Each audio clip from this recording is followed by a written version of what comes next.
The silence on Veltar's command bridge stretched like a taut wire ready to snap. His tactical officers exchanged nervous glances, their crystalline forms shifting uneasily in the dim light. In 3 centuries of conquest, no species had ever given such a simple, devastating response. "Sir," his communications officer whispered, breaking the silence. "Should we... Should we proceed with the bombardment?" Veltar stared at the blue-green world rotating peacefully below them. Warships surrounded Earth like hungry predators, their weapons charged and ready. The humans had no shields protecting their cities, no orbital defense platforms, no space fleet worth mentioning. It would be like crushing an insect, so why did he hesitate? The officer pressed. "Wait," Veltar commanded, his mandibles clicking. Thoughtfully, "Pull up the human's transmission again. I want to study his face." The holographic display flickered to life, showing Secretary General Park's weathered features. The human looked tired, stressed, but there was something else in his eyes, something Veltar couldn't quite identify. "Magnify the background," he ordered. The image expanded, revealing glimpses of the room behind the human leader. Through a window, Veltar could see crowds of humans gathering in the streets below. They weren't running in panic or hiding in shelters. They were organizing. Tactical. What's happening on the surface? His tactical officer's fingers danced across holographic controls. "Sir, we're detecting massive movement across all continents. Humans are mobilizing their military forces, but also civilians." "Civilians?" "Yes, sir. Factories are converting to weapons production. Civilian transport is moving military supplies. Even their children are being evacuated to prepared positions." The officer paused, confusion clear in his voice. "Sir, it's like they're preparing for a siege that could last years." Veltar felt an unfamiliar chill. They know they can't win. Then why are they fighting? Before Veltar could answer, alerts began flashing across his command console. "Sir, multiple launches detected from the surface. Primitive chemical rockets. By UT hundreds of them." On the main display, trails of fire rose from Earth's surface like deadly flowers blooming in reverse. The missiles were laughably primitive by galactic standards, but there were so many of them. "They're targeting our lower altitude ships," his tactical officer reported. No significant damage expected, but the sheer volume the first missile struck a Krell destroyer. The explosion was tiny compared to the ship's massive bulk, but something unexpected happened. The human weapon had been modified, carrying not just explosives, but some kind of electronic payload. "The Krell ship is reporting system malfunctions," his communications officer announced. "Their targeting computers are compromised." More missiles reached their targets. Each one carried a different surprise. Some released clouds of metallic chaff that confused sensors. Others deployed electromagnetic pulses that disrupted communications. Still others simply created massive light displays that interfered with optical systems. "They're not trying to destroy us," Veltar realized. "They're trying to blind us. It's their incoming transmission from the surface." This time it wasn't Secretary General Park. The face that appeared on screen was younger, harder, human female, wearing what appeared to be military dress. "Alien Commander," she said, her voice carrying an edge like sharpened steel. "I'm General Menesio of the Earth Defense Force. You wanted to see our capabilities. How are we doing so far?" Veltar's mandibles clicked with irritation. "Your primitive weapons cannot harm our vessels, General. You're only delaying the inevitable." General Menesio smiled, and something about that expression made Veltar's exoskeleton crawl. "Who said anything about harming your vessels? We're just getting your attention." The display shifted to show locations across Earth's surface. Dozens of cities, massive structures were rising from hidden underground chambers. They looked like communications arrays, but far more complex than anything in human technology databases. "What are those?" Veltar demanded. "Remember how you said we've been fighting each other for thousands of years?" General Menesio asked. "Did you think we never considered what we'd do if someone from outside tried to invade us?" The structures finished rising and began to hum with energy. Veltar's sensors detected powerful electromagnetic fields building around each installation. The past 50 years, General Menesio continued, every major nation has been secretly preparing for this exact scenario. We call it Project Unity. Care to guess what it does? Before Veltar could respond, the structures activated. Beams of coherent energy lanced out from Earth's surface. Not toward the alien ships, but toward points in empty space around the planet. Sir, his sensor officer cried out in alarm. They're creating some kind of field around the entire planet. Energy readings are off the charts. Space around Earth began to shimmer like heat waves rising from hot pavement. But then Veltar's worst fears were confirmed. Sir, we're detecting hyperspace distortions. Massive ones. They're destabilizing local spacetime. Veltar stared at the readings in horror. The humans had somehow created a localized hyperspace storm around their own planet. No ship could enter or leave the system safely while that field was active. You see, General Menesio explained calmly. We realized that any species advanced enough to threaten us would need faster-than-light travel. So we designed a system that makes FTL impossible in our local space. Welcome to the Sol System, Commander. Population, you, us, and no way out. The implications hit Veltar like a physical blow. His fleet was trapped. They could bombard Earth from orbit, yes, but they couldn't retreat. They couldn't call for reinforcements. They were locked in a box with a species that had just demonstrated. They were far more dangerous than anyone had imagined. This is madness, Veltar snarled. You've trapped yourselves as well. Us, General. Menesio agreed cheerfully. But we're used to being trapped. We've been trapped on this planet our whole lives, fighting each other, surviving ice ages and plagues and disasters you can't imagine. Being trapped with you? That's just Tuesday for us. Warning klaxons began blaring throughout Veltar's ship. His tactical officer's voice cracked with panic. Sir? Energy buildup detected on the planetary surface. They're charging some kind of massive weapon system. The display showed a new structure rising from the Pacific Ocean, water cascading from its metallic surface. It was enormous, easily the size of a small city, and it pulsed with the same energy signature as their hyperspace disruptors. What is that thing? Veltar demanded.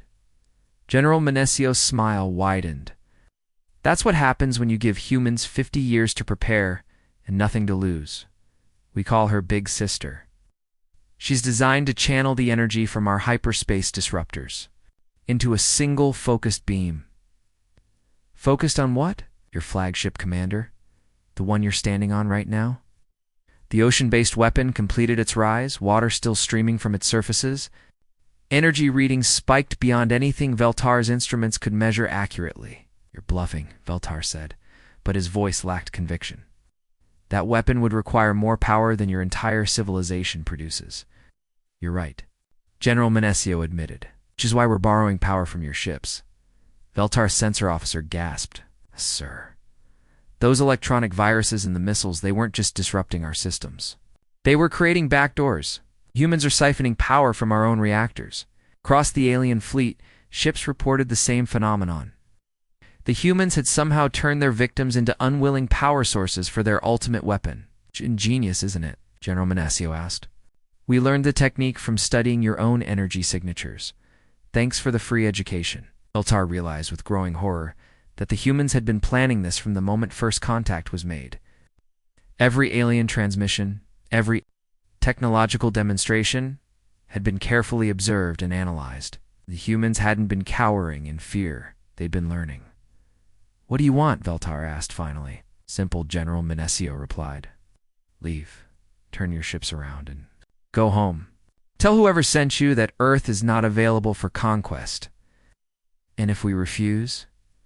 General Menesio's expression grew cold. Then you'll discover why we humans have a saying, never corner a rat. Because when we can't run, we fight. And when we fight, we don't play fair. The weapon in the Pacific Ocean hummed with barely contained energy. Its targeting systems locked onto Veltar's flagship. Around Earth, the hyperspace storm continued to rage, trapping friend and foe alike in a battle that would end only when one side surrendered completely. For the first time in his long military career, Commander Veltar began to understand that. The hegemony might have made a terrible mistake. These humans weren't prey. They were predators who had been pretending to be prey. And now the trap had been sprung. The nuclear warhead's explosion lit up Sol's night sky like a second sun. Veltar's flagship shuddered violently as its shields collapsed. Emergency lights bathing the command bridge in hellish red. His tactical officer scrambled to restore primary systems while damage reports flooded in from across the ship. How? Veltar snarled, his mandibles clicking with rage and confusion. How did primitive humans penetrate our shields? His chief engineer materialized on the holographic display, his crystalline form flickering with static. Sir, they didn't just fire a nuclear weapon at us. They somehow analyzed our shield frequency during 6 days of fighting and modified the warhead to match our exact defensive resonance. Veltar stared at the data scrolling across his screens. The humans had taken a crude atomic weapon and turned it into a shield-piercing projectile that could hurt ships designed to withstand planet-killer weapons. In 6 days, he whispered. They learned our technology in 6 days. Sir, incoming transmission from Colonel Jae-sung again, the human officer. Appeared on screen, standing in what looked like a bombed-out command bunker. Behind him, Veltar could see other humans working frantically at computer terminals, their faces lit by the glow of monitors displaying alien technical data. Commander Veltar, Colonel Jae-sung said calmly, as if he hadn't just crippled a starship. With improvised weapons. I wanted to thank you for the educational opportunity. What are you talking about? Every shot you've fired, every weapon you've used, every piece of technology you've deployed, we've been recording it all. Our scientists have been studying your equipment for nearly a week now. The colonel gestured to the busy humans behind. Amazing what you can learn when you're fighting for your life. Veltar's blood ran cold. You're bluffing. No species can reverse engineer advanced technology that quickly. Colonel Jae-sung smiled grimly. You're right, most species can't. But most species didn't evolve on a planet that's been trying to. Kill them for millions of years. We're very good at adapting quickly. The screen split to show multiple locations across Earth, in underground bunkers and hidden laboratories. Human scientists and engineers were working around the clock. Veltar watched in horror as they dissected captured alien weapons, rebuilt alien technology, and created hybrid devices that combined human innovation with alien science. In Tokyo, Professor Yuki has figured out how your gravitic tanks work. Colonel Jae-sung continued conversationally. In London, Dr. James has cracked your communication encryption. In New York, Lieutenant Sarah has been teaching our pilots how to fly your atmospheric fighters. Impossible, Veltar breathed. 3 hours ago, it would have been impossible. But you left some equipment behind when you retreated from the Incheon port. The colonel's smile turned predatory. Big mistake. Alarms began screaming throughout. Veltar's ship, his tactical officer's voice cracked with panic. Sir, multiple contacts approaching from the surface. Configuration unknown, but they're using our own propulsion signatures. On the main display, 12 shapes rose from Earth's surface. They looked wrong, cobbled together from pieces of different technologies, crude but functional. But they were, moving with purpose, and their energy signatures matched hegemony fighters. Meet the first squadron of the Earth Space Force, Colonel Jae-sung announced proudly. Pilots, Captain Min-jun, Lieutenant Sora, and 10 others who volunteered for humanity's first space combat mission. Aircraft, your gravitic fighters, rebuilt with human modifications. Altar watched in disbelief as the improvised human spacecraft approached his position. You shouldn't be able to fly those fighters. The neural interfaces were designed for hegemony physiology. The controls required crystalline appendages. The power systems were incompatible with human biology. How are they piloting our ships? Same way humans do everything else, Colonel. Jae-sung replied, we adapt.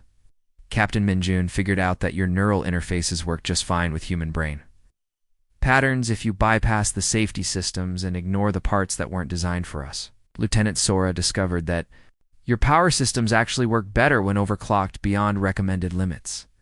The human fighters opened fire on Veltar's ship, their weapons striking with devastating accuracy. But these weren't standard hegemony weapons. Energy signatures were wrong, the impact patterns unfamiliar. "What did you do to our weapons?" Veltar demanded. "Improve them," Colonel Jaezoon said simply. "Your plasma cannons are very efficient and very safe. Human versions are less efficient and much less safe, but they hit about 3 times harder." The proof was in the explosions rocking Veltar's ship. Each hit from the human-modified weapons caused far more damage than any hegemony fighter should. "Be able to inflict, sir," his engineering officer called out. "Hull breaches on decks 12 through 15. They're punching right through our armor." "This is impossible," Veltar muttered. "Our armor is rated to withstand." "Your armor is rated to withstand your weapons," Colonel Jaezoon interrupted. "Human weapons don't follow your safety protocols. We tend to build things that work rather than things that are safe." More alarms sounded as additional human fighters joined the attack. These were different, sleeker, more advanced. They moved with the fluid grace of machines designed by minds that understood both alien technology and human warfare.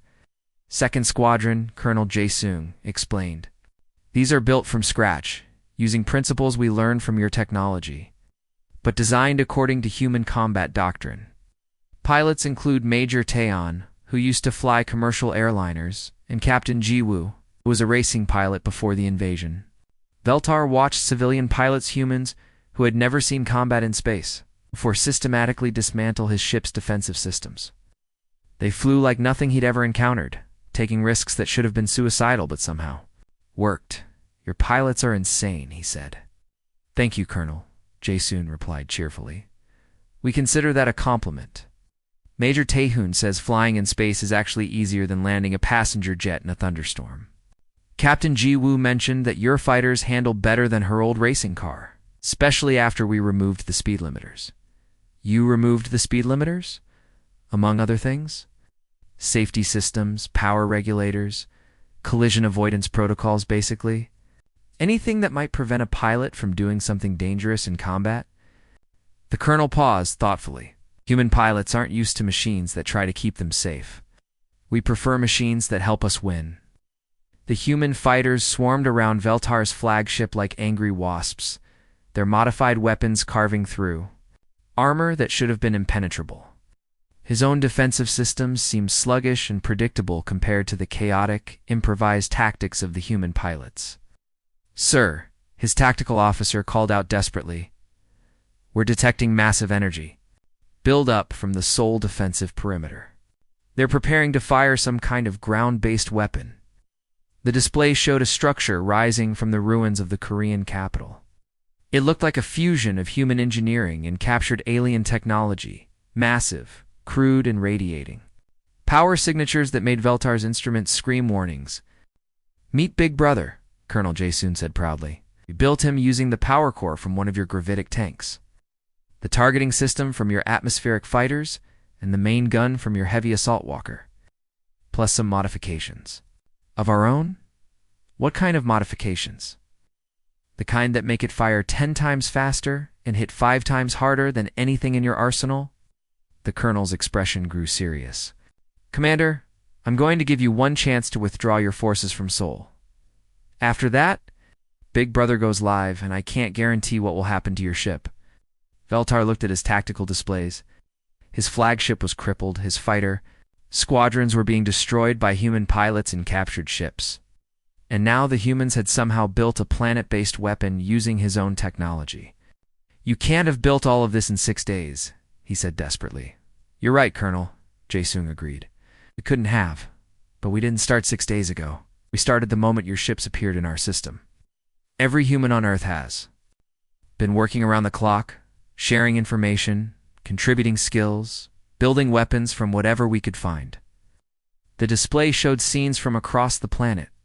In factories and workshops and basements and garages, millions of humans were manufacturing weapons, modifying equipment, creating tools of war from civilian technology and captured alien devices. "You see," Colonel Jae-sung continued, "you made a fundamental mistake about human nature. You assumed we'd fight like a military organization, structured, predictable, limited by command hierarchies and resource constraints. How else would you fight? Like humans." Every person on this planet is now part of the war effort. Every engineer is designing weapons. Every pilot is ready to fly. Every factory worker is building ammunition. Every child is carrying messages and supplies. The colonels? The voice grew hard. You're not fighting an army, Commander. You're fighting an entire species. The weapon called Big Brother finished its power-up sequence. Energy readings spiked beyond anything Veltar had ever seen, and the massive guns swiveled to track his flagship. Final warning, Colonel Jae-sung said quietly. Leave now, or discover what happens when you threaten a species that's been fighting for survival since before we learned to make fire. Veltar looked at his casualties reports, at his crippled ship, at the impossible human fighters.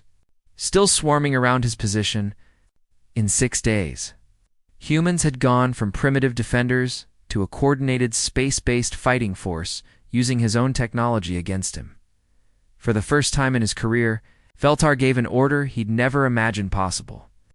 All ships, he transmitted, to his fleet, begin immediate withdrawal from the combat zone. As his damaged flagship limped away from Earth, Veltar couldn't shake the feeling that this war was far from over. The humans were just getting started. The 17 human ships moved through space like a pack of wolves stalking their prey. Del watched them approach, his crystalline fingers trembling as he gripped the command rail. These weren't the clumsy, desperate fighters he'd faced 3 months ago. These ships moved with deadly precision, their formations tight and coordinated. Sir, his tactical officer whispered, they're not attacking. They're single. They're studying us. It was true. The human vessels circled Veltar's fleet like predators sizing up their next meal. Their sensors swept over every alien ship, recording weapon placements, shield frequencies, and structural weak points. The humans were learning, even now. Captain Sujin, Veltar transmitted, "You cannot seriously expect us to surrender to a handful of stolen ships." The human captain's image appeared on his screen. She was younger than he'd expected, maybe 30 years old by human standards. With short black hair and eyes that seemed to burn with inner fire. Behind her, Veltar could see a bridge that looked like organized chaos human crew members working at stations that were clearly alien in design but modified with human ingenuity. "Commander Veltar," Captain Sujin replied calmly, "You're right. 17 ships against your remaining fleet would be suicide if we were fighting fair." "What do you mean?" Captain Sujin smiled, and something about that expression made Veltar's exoskeleton crawl. "We learned something important from studying your people, Commander. You fight like civilized beings. You follow rules, use established tactics, and try to minimize unnecessary destruction." She gestured to her crew working frantically around her. "We're not civilized beings. We're survivors from a death world who've been fighting each other for thousands of years. We don't follow rules." As if on cue, Veltar's sensors detected massive energy signatures approaching from multiple directions. His tactical display lit up with contacts, dozens of them moving fast and broadcasting human identification codes. "Meet the second human."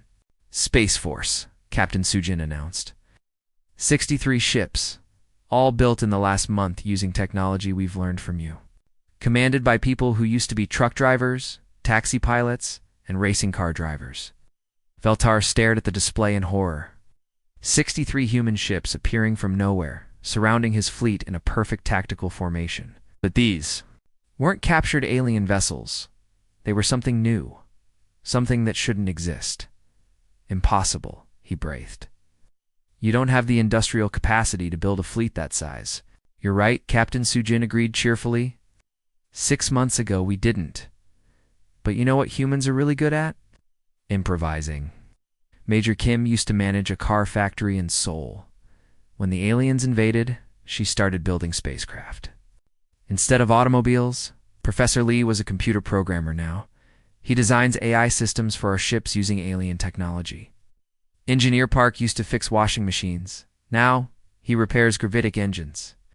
The human fleet began moving into attack formation, their ships flowing like water around Veltar's heavier vessels. But something was wrong with their movement patterns. They were too fast, too agile, too coordinated. How are they moving like that? Tactical? Officer asked in amazement. We removed all the safety systems, Captain Sujin explained, apparently monitoring their communications. Your ships are designed to keep their crews safe. Our ships are designed to win fights. Big difference. One of the human vessels suddenly accelerated beyond what should have been possible, its engines glowing white-hot as it streaked toward a hegemony cruiser. But instead of ramming the larger ship, it released a cloud of small objects that swarmed over the alien vessel like angry insects. What are those? Veltar demanded. Maintenance drones, Captain Sujin replied. We built them using your own nanofabrication technology. They're programmed to find and disable specific systems on your ships. It should take about 3 minutes. To completely shut down that cruiser's weapons and engines. As she spoke, the hegemony cruiser's lights began flickering as the tiny drones worked their way through its systems. Within minutes, the massive warship was drifting helplessly, its crew trapped inside but unable to fight back. Surrender now, Captain Sujin continued, and we'll recall the drones. Keep fighting, and they'll start working on life support systems. More. Human ships released their own swarms of maintenance drones. Veltar watched in growing panic as his fleet began falling apart piece by piece, not from weapons fire, but from tiny machines that were simply turning off critical systems. This is not warfare, he protested. This is... This is. Effective, Captain Sujin finished. Commander, you've been thinking like a soldier. We've been thinking like engineers. Instead of building bigger guns, we built better tools. Instead of stronger armor, we made smarter weapons. Veltar's own flagship shuddered as drones began attaching themselves to its hull. His engineering officer's voice cracked with panic. Sir, unknown devices are interfacing with our computer systems. They're not damaging anything, they're taking control. We're not here to destroy your ships, Captain Sujin explained patiently. We're here to capture them. Every vessel we take gives us more technology to study, more resources to build with, more knowledge to use against your friends. The truth hit Veltar like a physical blow. The humans weren't just fighting a defensive war anymore. We're systematically capturing alien technology, learning from it, and building an interstellar military force from scratch. Sir, his communications officer interrupted, emergency transmission from the Krell sector. A new image appeared on screen. General Thakamar, the Krell commander, his 4 arms gesturing frantically. Veltar, the humans have launched a massive assault on our forward bases. They're using ships we've never seen before, weapons that don't exist in any database. What kind of weapons? Veltar asked. They're firing concentrated gravity waves. They're turning our own gravity generators against us, creating localized black holes that tear our ships apart from the inside. Captain Sujin's voice cut through the chaos. That would be Admiral Manessio's 3rd Fleet. She used to be a physics professor before the war. Brilliant woman she. Figured out how to weaponize gravitational fields using modified versions of your own technology. More reports flooded in from across the galaxy. Human forces were striking at alien supply lines, capturing technology, and somehow spreading faster than should be possible. How many fleets do you have? Veltar asked desperately. Currently, 7 full battle groups, plus about 40 smaller task forces. Captain Sujin paused thoughtfully. But we're building more every day. Turns out humans are really good at mass production when we're motivated. Veltar's tactical display showed the impossible truth. In 3 months, humans had gone from a single-planet species to a interstellar military power with multiple fleets operating across dozens of star systems. Where did you get the resources for all this? From you, Captain Sujin replied simply. Every ship you sent against us, every weapon you used, every piece of technology you deployed, we captured it, studied it, and turned it into something better. You've been supplying our military expansion without realizing it, the human captain's expression grew serious. Commander, I'm going to make you an offer. Surrender your fleet, and your crews will be treated well. We'll even provide transport back to your home systems. But if you keep fighting, we'll take your ships anyway, and some of your people might get hurt in the process. Veltar looked around. His bridge at his officers' beings, who had served the hegemony for centuries, who had conquered dozens of worlds, who had never faced defeat. Now, they stared at their displays in shock and fear, watching their mighty fleet being systematically disabled by maintenance drones controlled by a species that had been flying primitive chemical rockets 6 months ago. "This is impossible," he said weakly. "Yes," Captain Sujin agreed. "It should be impossible. But humans have a talent for doing impossible things when our survival is at stake. We've been doing it for millions of years." She leaned forward, her burning eyes fixed on his. "The question is, do you want to find out what other impossible things we're capable of?" Veltar's flagship groaned as the human drones finished their work. His weapons were offline, his engines were dead, and his shields had collapsed. Around him, the rest of his fleet drifted helplessly in space. He was completely at the mercy of ships that hadn't existed a month ago, for the first time in his long military. Korea Veltar faced a truth that shattered everything he thought he knew about warfare.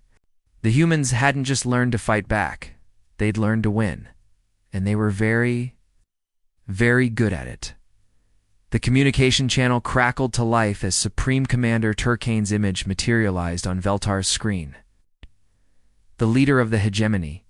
High Command looked like he'd aged decades in the past 6 months, his crystalline features dim and fractured with stress. Veltar Turkana's voice carried the weight of absolute authority. "Explain to me how a primitive species has destroyed half our invasion fleet and is now making demands."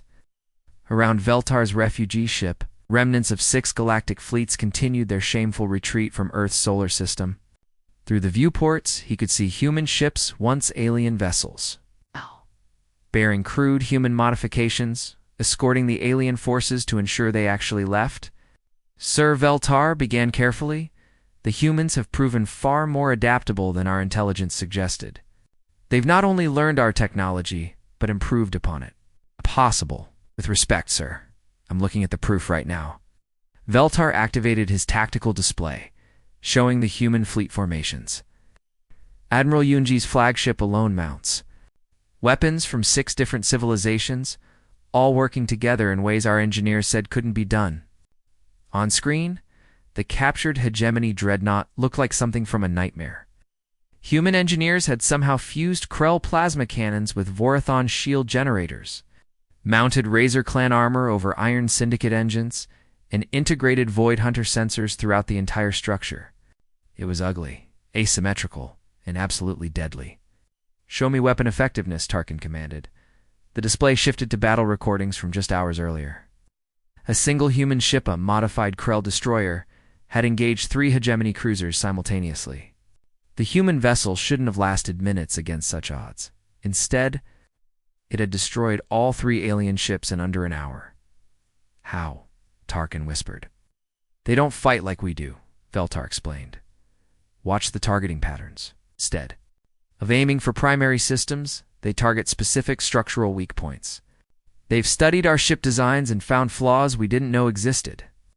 The recording showed the human ship firing precise bursts at seemingly random locations on the hegemony cruisers. But each shot hit exactly where alien armor was thinnest, where support struts were weakest, where critical systems were most vulnerable. "They're not just using our weapons," Veltar continued. "They're using our weapons better than we do." Tarkin's mandibles clicked with growing agitation. "What about their numbers?" "Our intelligence reports suggested limited human population." "Sir, they've mobilized their entire species. Every human civilian is now part of their war effort." Veltar pulled up population data that made his exoskeleton crawl. 7 billion individuals, all working toward the same goal. They've turned their entire planet into a military-industrial complex. The evidence was overwhelming. In cities across Earth, factories that once produced civilian goods now manufactured spacecraft components. Schools had become training centers for young humans learning to operate alien technology. Even there, entertainment facilities had been converted to simulation centers where humans practiced space combat. Sir Veltar's communications officer interrupted urgently. "Priority transmission from the Nexus Junction." A new image appeared on screen. Captain Dongsu, the human officer leading their first interstellar expedition. Behind him, Veltar could see the bridge of a ship that looked like a fusion of human engineering and alien technology. But what made his blood freeze was what was visible through the bridge's main viewports. The Nexus Junction, the most strategically important location in the galaxy, was surrounded by human ships. Supreme Commander Tarkan, Captain Dong-Su, said politely, "I bring greetings from the United Earth Defense Force. We've taken the liberty of establishing a presence at the Nexus Junction, purely for defensive purposes, of course." "You cannot control the Nexus," Tarkin snarled. "It belongs to all galactic civilizations." "Which is exactly why we're here," Captain Dong-Su replied cheerfully. "To ensure it remains neutral territory. We wouldn't want any single power trying to use it for military purposes." The implications were staggering. With human forces controlling the Nexus Junction, they could monitor and potentially interfere. With all hyperspace traffic between the galactic core and outer rim territories, every major alien power depended on that route for trade and military movement. "How many ships do you have there?" Turkin demanded. "Currently, 29 vessels of various sizes, but more are arriving daily. We're particularly excited about Admiral Min Chun's second fleet. They should reach the junction next week with some very interesting new ship designs." The tactical display updated to show the human fleet around the Nexus Junction. They weren't just sitting there passively, they were building. Massive construction platforms were assembling new vessels using a combination of captured alien technology and human innovation. Sir Veltar's intelligence officer spoke quietly. "Long-range sensors are detecting human activity in 17 different star systems. They're expanding faster than should be possible." "How?" Tarkin asked weakly. Captain Dong-Su seemed to hear the question through the communication link. "Oh, that's simple. We're using your own hyperspace network. Turns out human pilots are really good at navigating hyperspace once we've figured out the basic principles. Lieutenant Soman says it's easier than driving in soul traffic." Altar watched the tactical displays with growing horror. Human ships were spreading throughout the galaxy like a virus, establishing outposts, building bases, and somehow doing it all with technology they'd learned in just 6 months. "Captain Dong-Su," Tarkin said formally, "the Galactic Council demands you withdraw from all territories outside your home system immediately." "I'm afraid that's not possible," Captain Dong-Su replied. "You see, Admiral Yunji has declared all these positions to be defensive installations protecting human space. As a sovereign species, we have the right to defend ourselves." "Sovereign species?" Tarkin's voice cracked. "The Galactic Council has not recognized human sovereignty. Then perhaps it's time for the Council to reconsider." Admiral Yunji's voice cut in as her image joined the transmission, especially since we're now providing security for 30% of the galaxy's primary trade routes. The truth hit Veltar like a physical blow. In 6 months, humans had gone from a pre-space flight civilization to a galactic power-controlling critical infrastructure. They'd accomplished in half a year what most species took centuries to achieve. "What do you want?" Turkin asked finally. "Peace," Admiral Yunji replied simply. "Full diplomatic recognition, trade agreements, and mutual defense treaties. We're not interested in conquest, we're interested in survival. And if we refuse..." Admiral Yunji's expression hardened. "Then you'll discover what happens when humans stop being reasonable. So far, we've been very restrained. We've captured your ships instead of destroying them, evacuated your crews instead of spacing them, and offered terms instead of demanding surrender." She gestured to something off-screen, and the tactical display updated to show new contacts throughout the galaxy. Human ships were emerging from hyperspace near every major alien homeworld. "Currently," Admiral Yunji continued, "we have defensive fleets positioned near all 6 council worlds. Not to threaten, but to demonstrate capability. If this war continues, those defensive fleets could very easily become offensive fleets." Tarkin stared at the display showing human ships within striking distance of his own homeworld. "This is impossible. No species could expand this quickly." "Most species can't," Admiral Yunji agreed. "But most species didn't evolve on a planet that spent millions of years trying to kill them. We're very good at rapid adaptation when survival is at stake."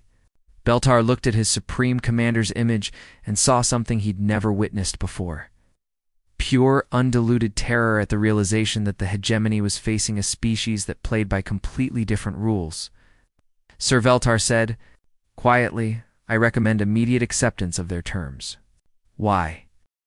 Because the alternative is finding out what 7 billion humans can accomplish when they're really angry.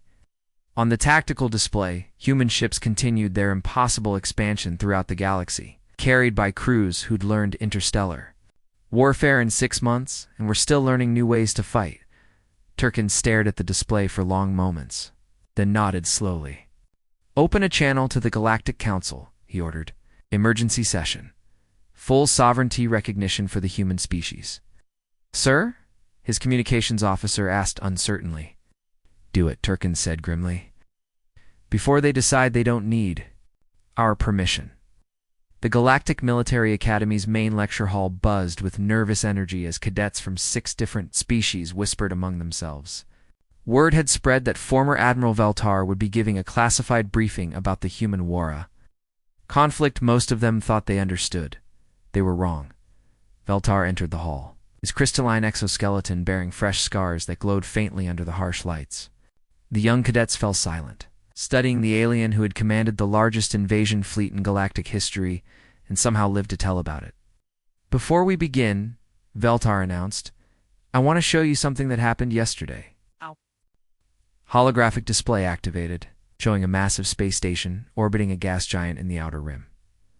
The structure was clearly alien and design smooth, efficient, built according to Vorthan engineering principles. But something was wrong with the picture. This is Mining Station Zeta 7, Veltar explained. Yesterday it suffered catastrophic life support failure. 3,000 Vorthan workers were trapped with approximately 6 hours of breathable atmosphere remaining. A young Vorthan cadet leaned forward. Sir, I heard about this. The rescue ships couldn't reach them in time because of the gravitational storms around the gas giant. Correct. Standard rescue protocols indicated the workers would die before help could arrive. Veltar's mandibles clicked. Watch what happened next. The display showed a small fleet of human ships approaching the doomed station.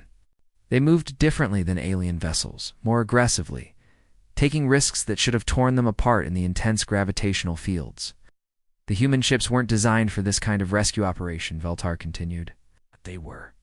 Merchant vessels, exploration craft, even a few civilian transports. But within 4 hours, they had evacuated every single Vorthan worker from the station. How? The Vorthan cadet asked quietly. They modified their ships during the approach. Flight. Stripped out everything non-essential, overcharged their engines beyond safe limits, and somehow navigated gravitational fields that our best pilots wouldn't attempt. Veltar paused. 3 human ships were destroyed in the process. 37. Humans died saving 3,000 aliens they'd never met.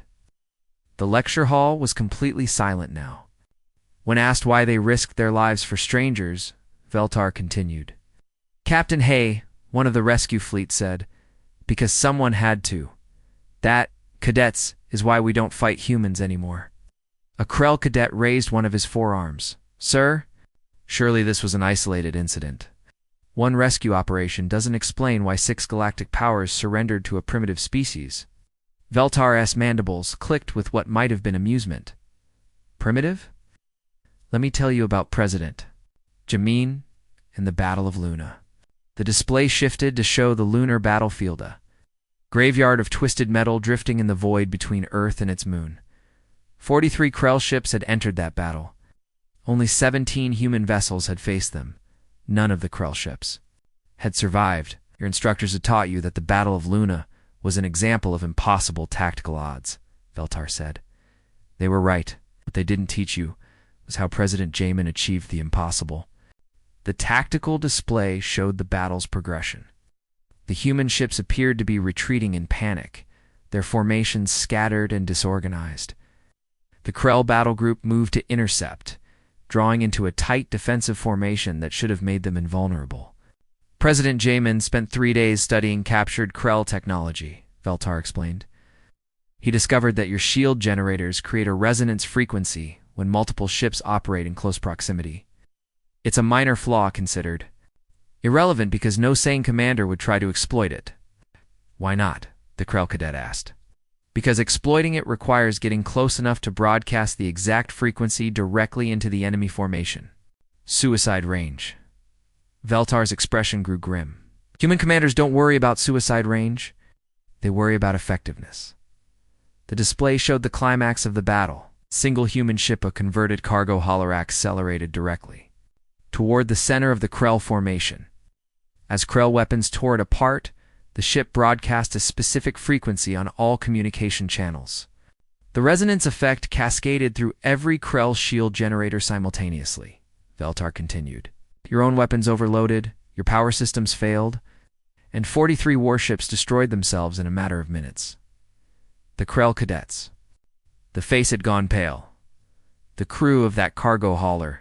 died instantly when the Krell opened fire. But their sacrifice saved Earth and taught humanity something important about Krell technology. Veltar looked directly at the young officer. President Jamin used that knowledge to capture 17 Krell ships intact. Your people taught humans how to fight Krell forces. Murmurs of unease rippled through the audience as the implications sank in. The humans hadn't just won a battle, they'd learned how to win future battles. Sir, a hegemony cadet spoke up. Surely the humans were just lucky. One victory doesn't? One victory? Veltar interrupted. Let me tell you about Captain Sojin. Display changed to show a human merchant vessel drifting in space, its hull scarred by weapon fire. Around it, the wreckage of 3 pirate ships created a debris field that sparkled in the light of a distant star. 3 months ago, Captain Sojin was transporting medical supplies to a colony world when her ship was attacked by Outer Rim pirates. Standard piracy, sir. Render your cargo and crew or die. The recording showed the pirate ships surrounding the lone human transport. They were larger, better armed, and crewed by species that had been raiding merchant vessels for decades. Captain Sojin's response was to ram her transport into the pirate flagship at maximum velocity, Veltar continued. But that's not the remarkable part. What is? Razor Clan cadet asked. She modified her ship during the 20-minute approach, stripped out life support, overcharged the engines, and turned a simple cargo hauler into a kinetic weapon that hit with the force of a military torpedo. Veltar's mandibles clicked grimly. The pirates never understood what happened. They were too busy trying to figure out why a human civilian wouldn't negotiate. She died in the collision, the cadet asked quietly. No, she and her crew evacuated 2 emergency pods just before impact. The pods were equipped with beacon transmitters that led human patrol ships directly to the remaining pirates. It paused. All 3 pirate ships were captured. Their crews now work in human rehabilitation programs, learning useful skills instead of raiding trade routes. The cadets exchanged glances. This wasn't how civilized species handled pirates. Sir, a void hunter cadet rasped through her breathing apparatus. These examples show humans are unpredictable, but surely our combined technologies still give us significant advantages. Veltar activated a new display showing current galactic shipping routes. The patterns were drastically different from what they'd been a year ago. Human merchant ships now carry 70% of all galactic trade, he explained. Not because they have the largest vessels or the fastest engines, but because their cargo arrives intact and on time, regardless of conditions. How? Void Hunter cadet pressed. They don't follow standard safety protocols. When other species encounter problems, they wait for proper rescue services or abandon their cargo to save their ships. Humans modify their vessels on the fly, take risks that should be impossible, and somehow deliver their cargo anyway. The display showed incident reports from across the galaxy. Human ships navigating through asteroid fields that should have been impassable, landing on planets with toxic atmospheres to deliver emergency supplies. Even diving into gas giant atmospheres to rescue stranded research teams.